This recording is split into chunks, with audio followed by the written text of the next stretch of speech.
So, I managed to come in the top 8 in the UK National Championships, and I feel amazing about it because I needed the top 16 because theoretically the CP bar would be about 850, people were saying, and if I got the top 16 I would go above that, and I even managed to go further and get the top 8, which leaves me on 921 points, which is pretty much certain for me to get my day 2 invite and the pay trip, so I feel so good about this. And I'm going to be sharing my team with you because I managed to do so well with it. So I'm going to be going through some meta calling. I'm going to be going through the Pokemon spreads that I used, the team that I used in the tournament, and who I faced, what their teams were, and then I'm just going to have some extra thoughts. So meta calling is basically the preparation for the tournaments for my team building. Basically, I follow the tournament results, which have been the most successful in the regionals, because you can't really prepare for the nationals as well as you can for future regionals because this is the first one. So you follow the successful teams and then you try and counter those teams as you're going into the next tournament. So at the start of the season there was Big Six, and then I decided going into the Wakefield regional that I would have a team that would have a really good matchup against the Big Six. So I came up with my Gengar Sizzle, which counts the Smeargle Xerneas, because at that point when there was Big Six everyone would lead with the Smeargle Xerneas.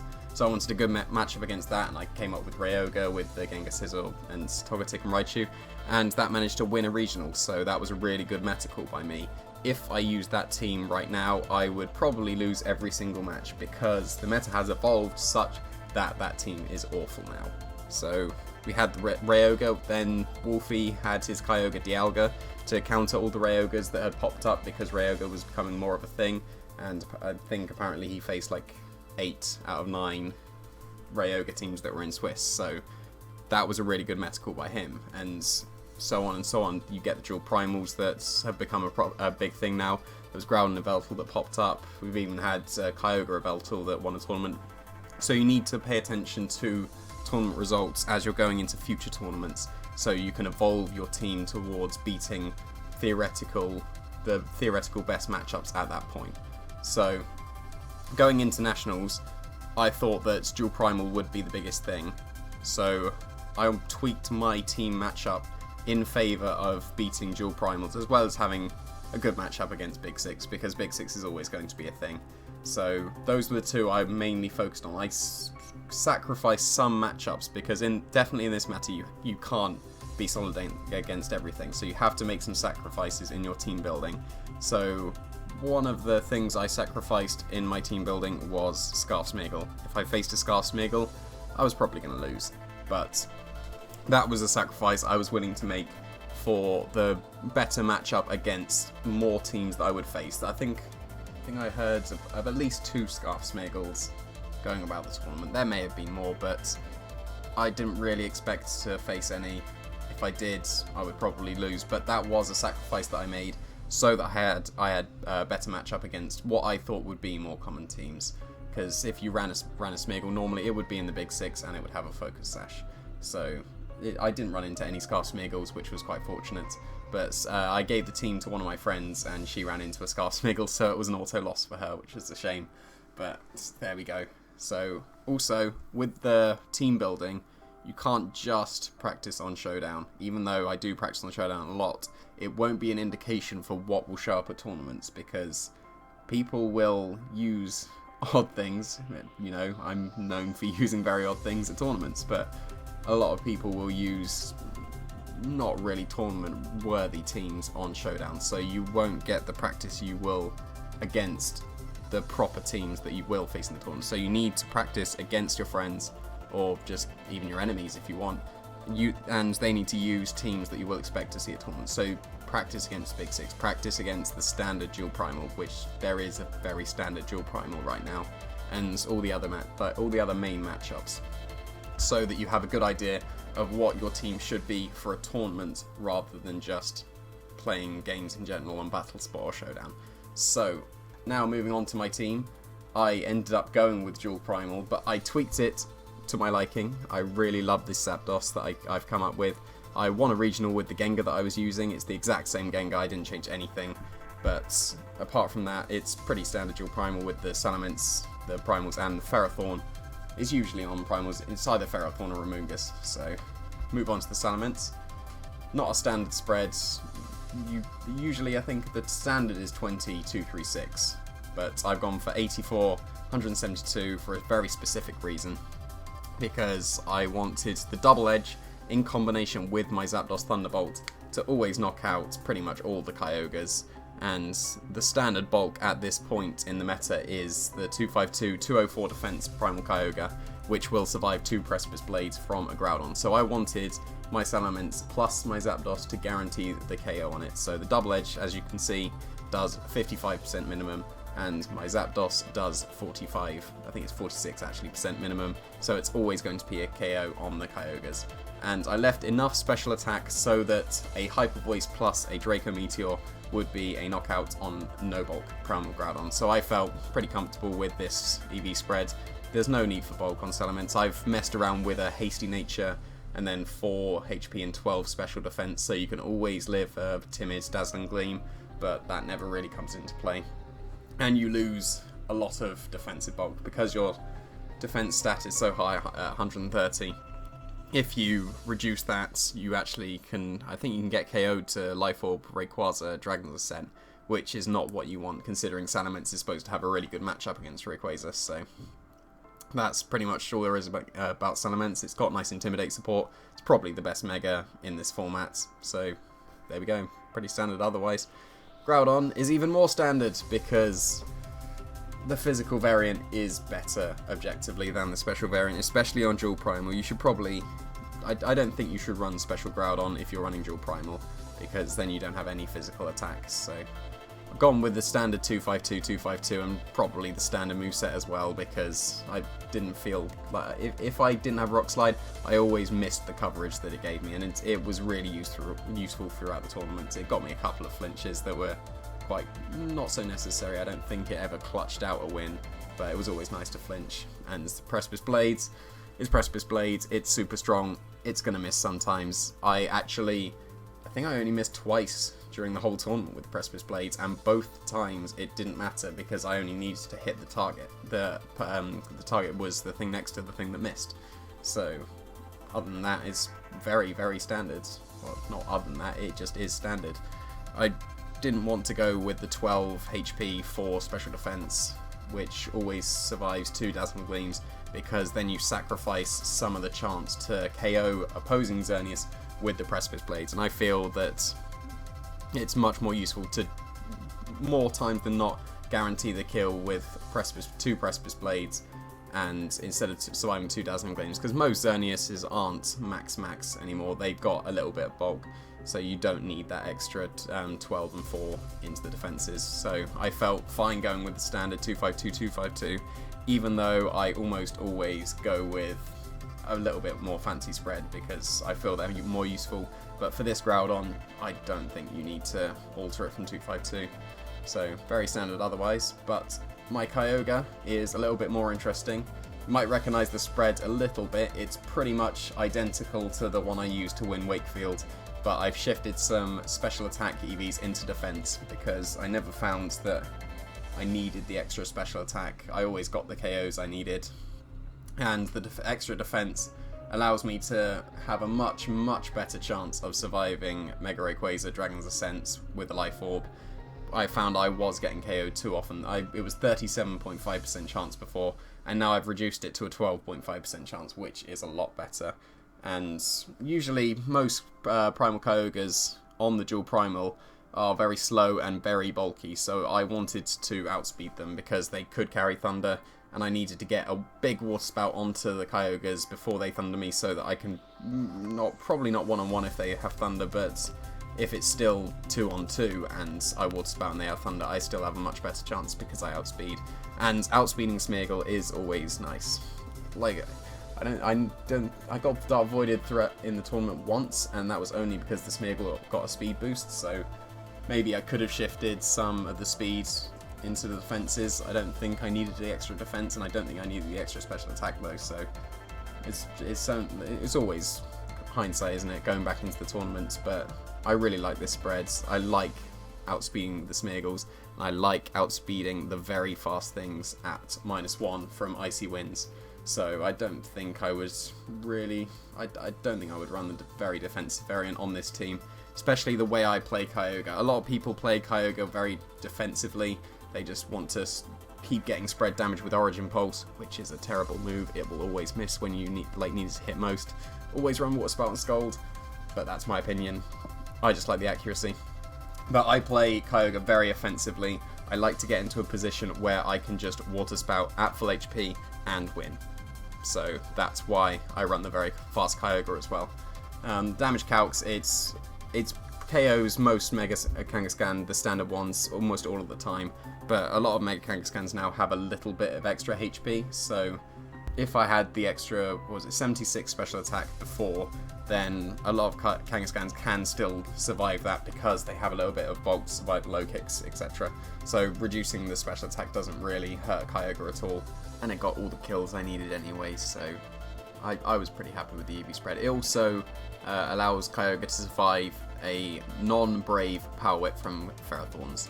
And most Ferrothorns, I would say the most common nature is Sassy, because you want to take those special hits with Ferrothorn, so I would be able to live Power Whips from those Ferrothorns, which was a very nice benchmark.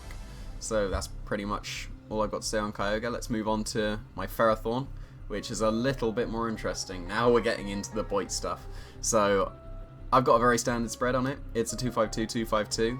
But you need that 252 attack with the Brave Nature to get all the KOs that you can with the Life Orb. If you have 244 attack, then you don't guarantee the KO on the 252-204 Kyogres, so you need that 252, which is a shame. I wish it could be more interesting, but I make up for that with a very interesting move choice on my Ferrothorn. I've gone with Bulldoze over the more common Leech Seed, because -1 speed in this meta is absolutely huge. And Icy Wind is very common with it, but Bulldoze is something that, no, I don't think I've ever seen someone use Bulldoze before, but it reduces the speed of every Pokemon on the field, including your own. Now I have 2 flying types, and I also have 2 Pokemon with Protect, so it doesn't really affect me if I want to go for the Bulldoze. I can just Protect, or I can just have a flying type, and then I get a -1's drop on my opponent's Pokemon, and I actually managed to pull off the Bulldoze. I think it was in round 5. Perfectly. I managed to Bulldoze a Kangaskhan and a Groudon down to -1 speed, and I had a Kyogre in the back. There was their last 2 Pokemon as well, so then I just Water Spouted for the win, and it was glorious. I didn't need Leech Seed once in the tournament, so I was really happy with my move choice of Bulldoze. I could have ran Explosion, I could have ran Knockoff, I could have ran Substitute, even though that doesn't really make sense with Life Orb, but I think that Bulldoze was the right choice. Definitely going into the tournament, it was the right choice. Even though I only used it once, it was perfect, and I loved it. So the Gyro Balls will always kill pretty much all the Xerneas. It has to be pretty much max defense to survive the Gyro Balls, and that's factoring in if it doesn't have any speed investment. So I've calculated that Xerneas that survives 2 Precipice Blades and 0 speed investment will get KO'd by the Gyro Ball as well. So having the insurance that if I hit my Power Whip, or if I just get the Gyro Ball off against the Kyogres and the Xerneas respectively, then I will get the KO. I didn't like playing a Ferrothorn that wouldn't KO the Kyogres, because Leftovers is a really nice item on Ferrothorn, but then all the Kyogres, even mine, which doesn't have that much bulk, are built to survive the Power Whips from the Ferrothorn, and it sucks that you just always miss the KO. That's the main reason I ran Life Orb. It wasn't even for the Xerneas, it was mainly for opposing Kyogres. I wanted the guaranteed one-shot. Didn't want to run Choice Band because Protect is really good and switching moves is really good, so Life Orb Ferrothorn is amazing. I can't recommend it more. I don't think I would use another Ferrothorn at this point in the meta now. I would just always stick with this Life Orb. It's so strong. It's good. It's much better against Trick Room as well, because if Trick Room gets put up against me, this is the only thing that can deal damage first in the Trick Room, and I obviously want as much damage put out as possible while they set up the Trick Room. So that's my Ferrothorn. On to my Gengar, which is identical to the one I used to win Wakefield. Sludge Bomb, Icy Wind, Skill Swap, Taunt is such a good moveset on Gengar. I just wish it had like maybe 4 more move slots. I want Shadow Ball on there so badly, but I need those 4 moves Protect would also be really nice. Like, I don't know, let's put Disable and Perish Song and Curse on there as well, because I love this Gengar. It's so good. It needs the Focus Sash. If you're not a Mega Gengar, you need the Focus Sash. I've been brought down to, I think I get brought down to the Sash like 90% of the games I bring Gengar. And like even that 10% chance is it's been Sucker Punched, and then it's got knocked out to the Parental Bond hit. So yeah, you've got, Skill Swap is very necessary for so many reasons. You need it for the Kangaskans, for the Sucker Punches, as I've just mentioned, because there's no space for Will-O-Wisp, which would be good against the Kangaskans, and you need to reduce the attack's power from the Kangaskhan and survive a Sucker Punch on your Focus Sash. You can also get rid of the huge powers from the Mawals, etc., and swap them onto your Pokemon, which I did in Wakefield. I gave myself a huge power Mega Rayquaza, which was really cool. But Skill Swap, fast Skill Swap is amazing. Fast Levitate Skill Swap with the dual primals is the best Skill Swap. Cresselia is very common to Skill Swap Levitate onto the primals, but it is very slow, and you either need Trick Room up or you need to have speed controlled them down really slow, and then you would probably still be moving after your primals anyway. This Skill Swap is so much faster than the primals. You can get it onto your Groudon, you can give it Levitate, and it will survive the Precipice Blades easy. You will sacrifice your Gengar's Levitate and get hit, but you've got a Sash. And if you Skill Swap your Kyogres really quickly, then you can protect yourself against the fire moves, and you can get the Water Spouts off that you wouldn't be able to otherwise. And you can just Icy Wind, reduce the speeds of the Pokemon, protect the Kyogre, and then next turn, if they switch in the Groudon, Skill Swap, Water Spout, you win. Hooray!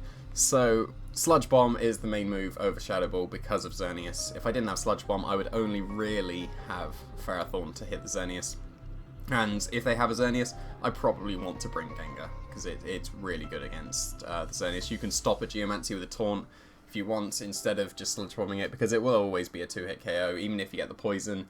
Unless you actually have Parental Bonds Gengar, because you've Skill Swapped to Kangaskhan, which I did, and then I one-shot a Xerneas because I had the Parental Bond Sludge Bomb. That was really fun.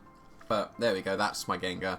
Still the same as always, but it's really, really good, and even better on Dual Primal than I think than on Rayouga. So definitely try it out. It's just like a Cress, but really fast. It's really frail, but it's really fast and really, really good. So on to the final Pokemon choice.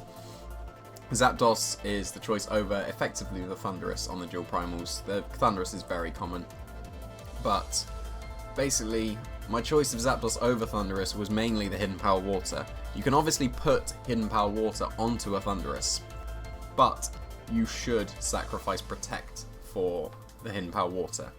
And if you do that, then you can be faked out. But if you have a Zapdos, I want you to fake me out because of the static. If a Kangaskhan fakes out a Zapdos, it is in your favour to paralyze it. So that is probably the main reason I use Zapdos over Thundurus, because I need the Hidden Power Water, and I also don't care if you fake me out. I think I've staticked 2 Kangaskhan's in the tournament, and static one other thing. Static was really nice. One Kangaskhan got away with hitting my Zapdos 4 times and not getting parried, but that was annoying. But there we go. It's only a 30% chance, but 30%. As we know with moves like Scald and Sludge Bomb, 30% is actually all the time, which is really good. And I already had Taunt on my Gengar. I didn't really need other Taunt. That's how I sacrificed my Scarf Smeargle matchup, because now I don't have the Prankster Taunt. But I think it was worth it, because it gives me the edge over the other Dual Primals, because Gengar is really good against the other Dual Primals. Maybe not against the Icy Wind Crest that has now popped up, but against what was the very standard Dual Primal, Gengar was really good, and Zapdos is really good because you get the Tailwind. And you can't paralyze a Groudon, which is another really bad thing about the Thundurus on the Dual Primal team. So Groudon speed highs will always happen, but with Tailwinds you don't have that. The +2 speed is really nice. Matching other people's Tailwinds is more common than not, so that you don't lose your speeds with like other Salamences. You keep the speed ties if you need to, but you can also just put yourself super fast and then you get to Water Spout everything and win, because that's what I like to do. I like to put myself into positions where I can just Water Spout and win, and Tailwind is a very good way of doing that. Thunderbolt is pretty standard. I didn't want Thunder because of its dual primal. I don't always have my Kyogre out, and the Thunderbolt is way more consistent. And final move is Roar. I love Roar. It's like my favourite move in VGC. Whirlwind is better, objectively, so that should be my favourite because it can't be soundproof, but what VGC Pokemon run soundproof? I guess Mr. Mime is pretty good now because it's got Wide Guard and Fake Out and stuff, and Skill Swap, but yeah, Roar is more commonly available on Pokemon, and it is so good. It's even better in this meta. I used it all through 15 and no one believed me. Roar was such a good move. It's still such a good move, especially now that you can roll away Xerneas's. So that's the main function of the Roar. It also stops the Trick Room, as it did in the previous metas, and I used it so much. I don't think I roared away any Trick Rooms. No, I think I roared away one Trick Room throughout the tournament, and I roared away 2 Xerneas, I believe. So the Roar was really nice, and I also pulled off the most stylish Roar in the world against Joseph Richardson. That was super cool. I'll go into that in more detail later, but EV spread may look a bit strange. It's Timid Max, because if I'm running Hidden Power Water, I want to be able to hit that max speed Groudon with the Hidden Power Water before it can move as I switch in my Kyogre. And then if you're outspeeding the primals, you might as well go max speed because you have to be timid to hit that. And you might as well outspeed Evoltals, which give dual primal a lot of trouble as well. And you might as well speed tie with Kangs and Salamences before they Mega Evolve, although that's actually could be a little bit of an issue because you have a Salamence yourself. If you lead Salamence and Zapdos, then you do speed tie, and that could be an issue. I think it did actually come into play maybe against Joseph Richardson. No, it was against Ethan. It was one of my matches on stream, and because I could have potentially speed tied, it altered a play I would have made if one of my Pokemon was faster than the other. I think if my Zapdos was slower, but max speed I think is the best way to go. It's got almost no bulk, but it's got its Citrus Berry, so it does actually make it surprisingly bulky for that little bulk. A lot of Thundurus run the Citrus Berry and they're super bulky. They survive things like Origin Pulses and potentially Water Spouts as well. I don't think my Zapdos can live a Water Spout that's full power, but it can live a +2 Dazzling Gleam most of the time, and most of the time Xerneas's don't have 252 special attack anyway, so and it survives an Adamant's Double Edge with the Citrus Berry as well, so I felt comfortable with this EV spread. Like I said earlier with the Salamence, I needed that special attack investment so that I could guarantee, or pretty much guarantee, the KO on almost all Kyogres, the standard bulky spread with the 252-204, so I needed that much special attack investment, and when I had a more defensive Zapdos, I always found the Thunderbolt damage lackluster, so I much prefer more power on my Pokemon, so I think that I've found a good compromise with the HP and the special attack, and I don't think I ever needed extra bulk in the tournament. I had the perfect amount of bulk against Joseph Richardson because I survived with 1 HP in one of the matches, so that was really cool. And I did a lot of damage with the Thunderbolt compared to his Thundurus, which probably had almost no special attack investment. I was doing a lot more damage with my Thunderbolt to his Thundurus than he was to my Zapdos. So I don't think I would need a different EV spread. I really like this one. It would probably be a bit different on a different team, maybe one without a Salamence, because you wouldn't need the special attack combination with the Double Edge, but the Hidden Power Water with that special attack KOs a lot of Groudon as well. I don't think it guarantees the KO on the most bulky ones, with the ones that survive on modest Earth powers, but it still does a lot of damage, and it easily KOs the no bulk ones, just the standard one that I'm running. So that's the team right there that I used for Nats. I think it was quite a good call, especially if I managed to get top 8. So let's move on to who I faced in the tournament. Round 1, you never know who you're going to face. You could face the best guy in the world, you could face someone who's not so experienced.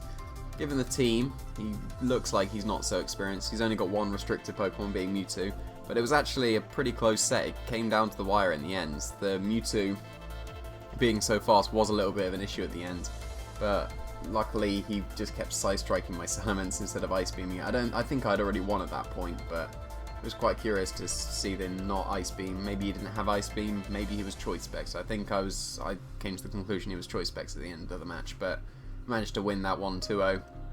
It would have been interesting to see the Trevenant. Like, Trevenant can OHKO a Kyogre with Wood Hammer and it gets Trick Room, so that could be cool, but he didn't bring it. It was just a shame. It's what I was looking forward to the most. Round 2, I was paired against someone good so early. It's Jeremy Manting. He's a Worlds player. He's beaten me many times when we faced each other.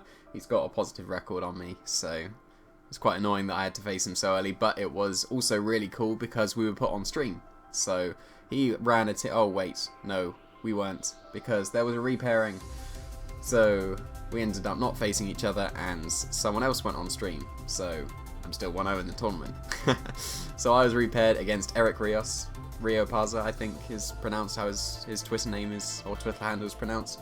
And he's a really good player, so it was annoying that I got repaired from one really good player to another, because I believe that Eric's top cut at least 2 regionals this season with his Ryoga team, with his Aegislash and Weavile as well. In game 1, he led with his Weavile, and the fake out pressure was annoying, and I think it came down to, maybe not came down to, but I was probably going to win if his Thundurus didn't have HP Water, and he definitely won if he had HP Water, and he had HP Water, so I lost that one. And then game 2, he left his Weavile in the back, and when it came in, it put on too much pressure. Because it was the Life Orb variant, it put on too much pressure because it could OHKO my Salamence. And if it didn't OHKO the Salamence, I think I had a chance, but I didn't. He managed to win, and I've already picked up the first loss of the tournament. Can only afford to lose one more time, else I'm out of cut. So round 3, I'm against another really good player, Alberto Gini. So he was running Big 6 or Big 5 and Friend being the Thundurus. So I've got a pretty good matchup against Big 6. Gengar is really good against it with the Taunt for the Smeargles and Sludge Bomb for the Xerneas, skill swaps to skill swap Levitate onto things. So Gengar was really good in this matchup, and I was told before, luckily, that the Kangaskhan did not have Sucker Punch. So game 2 actually came down to Gengar versus Kangaskhan 1-on-1, and if he had Sucker Punch, he could have actually stalled out the timer, because I believe the Kangaskhan was still on full HP, and my Gengar had its sash broken, so had some chip damage, so he would have won on timer if he had Sucker Punch, but he didn't, so I managed to win that 1-2-0, which is pretty good, beating a very good player like that so early in the tournament. Round 4 against Steven, I didn't know who he was until I saw his in-game name, so I recognised Cali VGC from Twitter, because he's been around there posting stuff, go check him out. And he was running Big 4 and Friends, 2 Friends, Amoonguss and Thundurus. So pretty similar to the last matchup, but because it's Big 6, I have a really good matchup. Gengar is amazing, and I managed to win very convincingly 2-0. Round 5 against Thomas de Oliveira, who was from France. I don't know what his Twitter handle is, so I can't post it. And he was running just Big 6. No Friends, just Big 6. So pretty good matchup for me. I won very convincingly in game 1, but game 2 I almost got Smeargled out of it because Smeargle came in. If it didn't get the speed boost, I had 100% won at that point. He got the speed boost and he hit both his Dark Voids, which was horrible, but Bulldoze Ferrothorn came in clutch. He had his Kangaskhan and Groudon left on the field. I bulldozed them and I had a Kyogre in the back.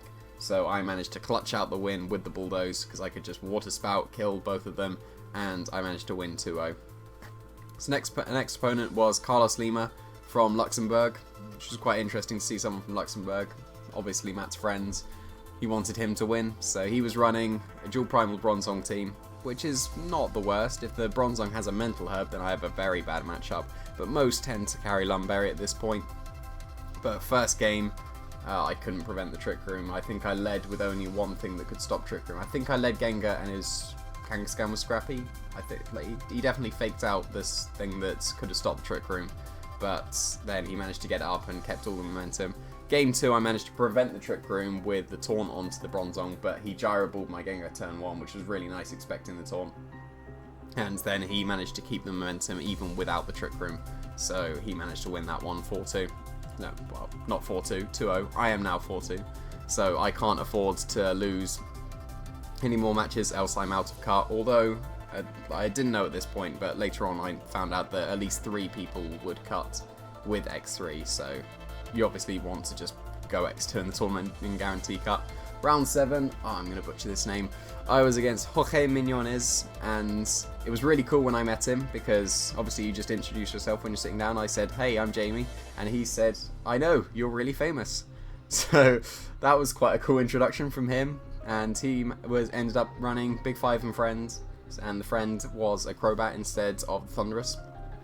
But, well, no, that's Big 4, because it's Cress as well. So he had the Trick Room version of the Cress, and I believe he had Magic Coat on Cress, so I found out there was a Citrus Berry Cress, so game 2 I could just taunt the Cress to stop the Trick Room, but he ended up Magic Coating, which was really cool, taunting back my Gengar, but that was enough, because that one turn, even though he Magic Coated and taunted my own Gengar, that one turn was enough to stop the Trick Room, because I could just Water Spout again, I believe, so I managed to win that one 2-0.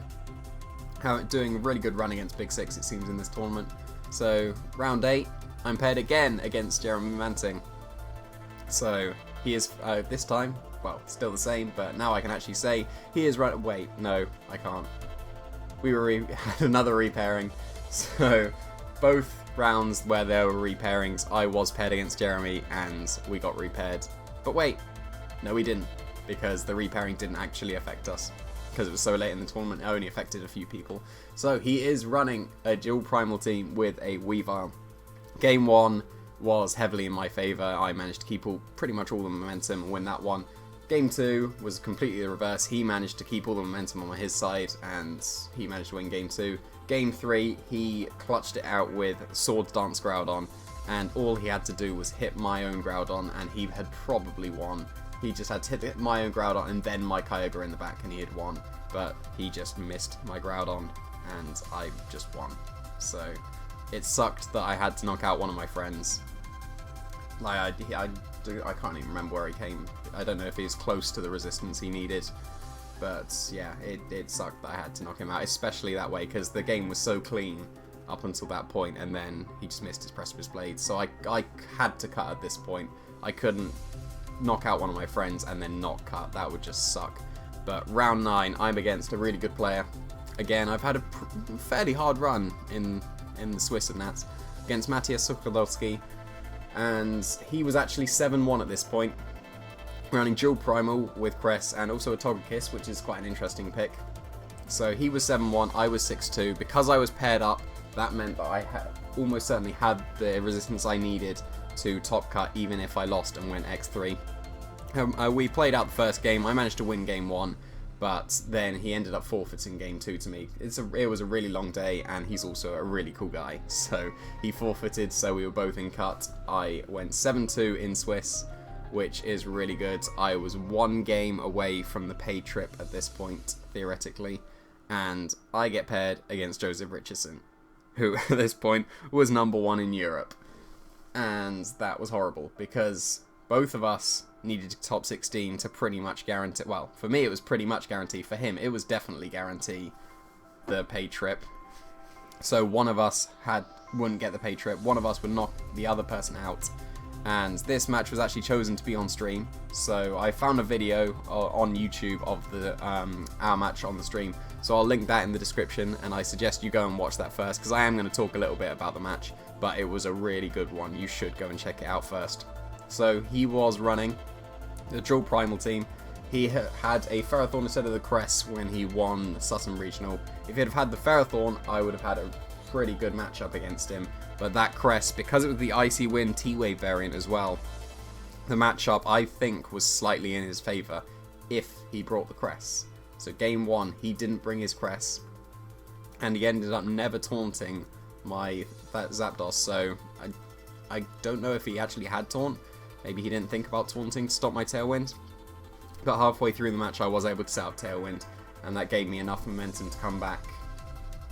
Not come back, I don't think I was losing at that point. It was pretty even until the Tailwinds. Then the momentum swung a lot in my favour, and then it came down to a Precipice Blades miss on my Ferrothorn, which was quite unfortunate for him. But I think I would have lost at that point if the Ferrothorn had been hit, because the turn before I switched it in on a misprediction for him switching out his Groudon to his Kyogre. And also covered the T-Wave onto my own Kyogre, but he stayed in with his Groudon, and I think he would have won if it had hit the Precipice Blades, but he missed. Game 2, I predicted the turn 1 very nicely. I expected him to go after my Thundurus, maybe taunt it, but he ended up Thunderbolting it because I didn't protect or switch out with my Salamence expecting a T-Wave. I expected him to attack the Thundurus, and I get that very nicely, set on my Tailwind, and then a couple of turns later, I had my Groudon out with my Zapdos against his Groudon and Thundurus, and I expected the Salamence switch, so stop the Intimidate, I Rock Slide and then Roar myself out, which was awesome. Such a cool move to pull off on stream. If I expected the Salamence switch, looking back, I probably should have T-bolted the Groudon, but Roar on my own Groudon was so much more stylish. Of course I had to go for it. As soon as I thought of it, I couldn't think of anything else, so I just had to go for it. You can even see my face on the stream as soon as I work out that I can do a really cheeky play. So go and check that out in the video. And then it comes down, I keep the momentum for the most part. He Draco Meteors my Zapdos at one point, and because he had critical hit my Zapdos with a Thunderbolt earlier, turn 1 of the match actually, it had activated the Citrus Berry that wouldn't have been activated before, so I had more health than I would have done without the crit, which was really crucial because then he Draco'd my Zapdos, and I had made a note of how much the Draco did the first match because he had full power Draco my Groudon, and my Groudon and Zapdos actually have pretty much exactly the same bulk, bar 4 special defense. So the Draco did, I think it was 105 in the first match to my Groudon, and I had 113 HP with my Zapdos when he Draco'd me. So theoretically I was going to live, and I actually live on 1 HP, and that was absolutely huge because I get the Tailwind back up, and then I can just keep all the momentum. And I do make a slight misplay at one point where I Rock Slide a Groudon instead of switching out to my Kyogre and Hidden Power watering it, but because of the Tailwind I was able to keep all the momentum, and I managed to win against Joseph Richardson at 2-0, and I get into the top 16. So that was crazy. Such an intense set. Even thinking about it now is so intense, because it was worth so much. It was effectively the pay trip, worth the pay trip. So to beat Joseph in the style that I did as well was so amazing. But I'm still in the tournament. I am now in the top 16, and I'm against Daniel Nolan, otherwise known as Zog. And now after the match with Joseph, I'd worked myself up so much that I almost fainted actually as I was going to my interview. And after my interview, I was not feeling that good. But then, obviously, the thing that tipped it over the edge was Dan being very clever and saying, "Oh, here comes that Boyt, what up?" So, yeah, he was being very original. He must have been thinking about that for ages, but I did actually go and throw up after that. And it was obviously because of that horrible pun. But Dan was running a team of Ryoga with Kangaskhan, and Gengar is really good on the Ryogas, but Talonflame is not so common, but I think it's a really good pick on Ryogas because of the Tailwind and the fire coverage for other Ferrothorns. Game 1, he led with his Gengar and Talonflame, and he got up Tailwind turn 1, and I didn't match it with my Zapdos. I think I just attacked the Gengar to bring its, or not bring it to its sash, I don't think I brought it to its sash, but to break its sash. And then I managed to stall out the Tailwind, so he didn't really get to make that much use of it. And when the Tailwind went down, I managed to get the momentum onto my side and win. So game 2, he had adapted very well, led with his Kangaskhan and Gengar instead, and the Icy Wind spam with the Kangaskhan just beating me down, I couldn't come back from that. I lost so much momentum at the beginning of the game, I couldn't get it back, and lost that one. And then game 3, I led my Ferrothorn against his Gengar and Kangaskhan, and he had concealed Will-O-Wisp until game 3, and it missed my Ferrothorn. So I managed to do a huge chunk. I believe I did about 90% to the Kangaskhan with a Gyro Ball instead of 45 it would have been. Which meant the turn 2, I did get a double knockout, and he only had Ryoga in the back. And then I was able to play in such a way that I could get my Zapdos in on a free switch and then KO both his Pokemon at the same time. So I managed to win that one 2-1, and I'm into the top 8, which at this point, if I got to the top 16, I would have probably got the pay trip. Now I have definitely got the pay trip because I'm on over 900 points at this point. So the CP bar, people have guessed, is about 850. So if I'm over 900, I've got the pay trip. It's awesome. But I'm in the quarterfinal now against Ethan Hall. I don't think he has a Twitter. If he does, I'm sorry. But I've played him quite a few times at Premier Challenges. He is a very good player. He hasn't really gone to many tournaments this season. He's gone to a mid-season showdown, a regional, and this national, and he's managed to get to the top 8 at this point using a couple of unorthodox picks. He's got the Kangaskhan Groudon Xerneas core, but then he's got his Scarf Latios, which was really cool and was really annoying in Game 3. But Game 1, I managed to win pretty convincingly because turn 1 I Tailwind with my Zapdos as he crits me with Rock Tomb, but then that gives me a free switch into Kyogre, and then I just end up Water Spouting everything and winning. Game 2, he leads Xerneas Amoonguss, and I lead Salamence Zapdos, so I can just double edge the Amoonguss, knock it out. Even if it Rage Powders, it won't be able to Rage Powder my Roar anymore, and if he goes for Spore, he just gets KO'd. But he has a Cobra Berry, and that screws everything up. If he didn't have the Cobra Berry, I won straight away, because the Amoonguss went down, Xerneas did Geomancy, he would have been roared away, I win. But he had the Cobra Berry, his Amoonguss lived, he spored my Zapdos, stopping the Roar because Spore goes before Roar, and he got up his Geomancy, and then he had all the momentum. There was no way I was coming back. Game 3, I adapt quite nicely. I leave my Ferrothorn in the back, and I bring it in as he's Geomancied, so it ends up being Groudon and Ferrothorn versus his Kangaskhan and Xerneas. And then it actually comes down to a 50-50. Do I protect my Ferrothorn from the potential low kick from the Kangaskhan and expect him to attack with Groudon, expecting him to low kick into the Ferrothorn, or do I attack with the Ferrothorn, expecting him to expect my Ferrothorn protect and double into the Groudon? And I expect him to double into the Groudon, attack with my Ferrothorn, and he has low kick, and he attacks my Ferrothorn. So that's game over. If he would have had Power Up Punch with his Kangaskhan, that would have also been a win for me. So that was what I was considering. Basically, because it was a 50-50, whether he low kicked Ferrothorn or frustrations my Groudon, even if he'd have had Power Up Punch, he would have still lost. So basically, I almost went with the 50-50 with the most odds, if that makes sense, because he had to have low kick and use it. So if kind of 66-33 almost, it's probably not like that, but I see it as a 50-50 that was in my favour because he had to have it. And he had also shown frustration at that point, so I would say that Power Up Punch is more common on the frustration variants. Maybe I'm wrong. That was not really an assumption, but that was a consideration. But yeah, there we go. I get to the top 8 in the tournament. I'm super happy with top 8. I could have gone to the top 4 if I would have protected my Ferrothorn, but you know, you can't have everything. But that does bring me on to just another point that I want to talk about that I have seen, because a couple of people did say that I choked the top 8. I didn't choke the top 8. I mispredicted. Because, as I've explained, he could have very easily doubled into the Groudon, expecting my Ferrothorn protect. So, people saying that I choke, that wasn't a choke. Choking is where you throw away a game you have won 100% if you make the correct move, and then you end up making the wrong move. If you predict incorrectly, then that's exactly what it is. You're predicting incorrectly. You don't have a 100% win condition. You are expecting your opponent to do something, they don't do it, and then they win because of that. So I've seen it quite a lot on streams as well, just in the chats where you see a move, or you see a play, and then after the move's happened, everyone says, oh, they choked, oh, this person would have won, they've choked it away.